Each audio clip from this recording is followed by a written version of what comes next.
نو عزتمندو څنګه چې خپلو الکانو سره مینه کوي خپلو جینکو سره مینه کوي. تاسو ګورئ عزتمندو لور تا ته چېرته په ډېر محبت سره کتلی هم نشي. تاسو چېرته د لور په سترګو کې کتلي دي څومره شرم و حیا وي. وړه لور ده زما بیګا ورته ما داسې کتل نو هغې مخ بل طرف ته واړو،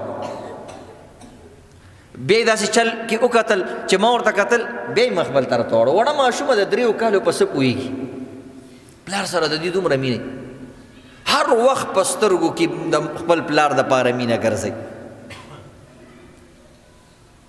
او تاسو به هلکان هم کتلي، خپل زامن به هم تاسو کتلي، شاګردان به هم کتلي. شاګرد ته چې سترګې راوباسي نو سترګو کې درته سترګې واچوي، تندي باندې ولونه راولي. او لور داسې نه کوي عزتمند، که ډېر هم غوسئ هر وخت کې په سترګو کې مینه د خپل مور او پلار دپاره لور ګرځئ. نو د لوریانو ډېر خیال ساتل پکار دي. یو کس لیکلی یو ځل ما ته یو ملګري دعا وکړه چې الله دې دله زامن درکړي. نو هغه نه ما تپوس وکړو چې ته ولې د زامنو دعا کې؟ هغه وایي چې زامن خو ډېر د کار خلک دي.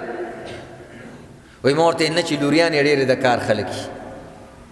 ما ته وایي ما نه یې بیا تپوس وکړو چې لور او زوی کې څه فرق دی او د چا مینه زیاته.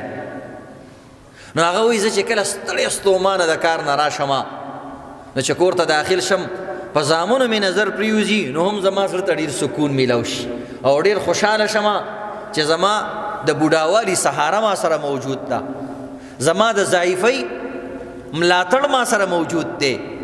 خو زه هغه وخت کې ډېر زیات خوشحاله شم چې کله زه کور ته را داخل شم نو زما لور ما ته ګیلاس کې اوبه تیارې نیولي چې څنګه زه کټ کې کښېنم ما ته ګیلاس اوبه فرمایش ما کړی هم نه وي او ما ته اوبه مخې ته ونیسي، جام راته ونیسي. زه اوبه وڅښم دې دوران کې زما سپلۍ والي سیټ ته کېږي او د کور د استعمال چپلې مال راوړي، زما د ویلو نه بغیر ماته کېږي.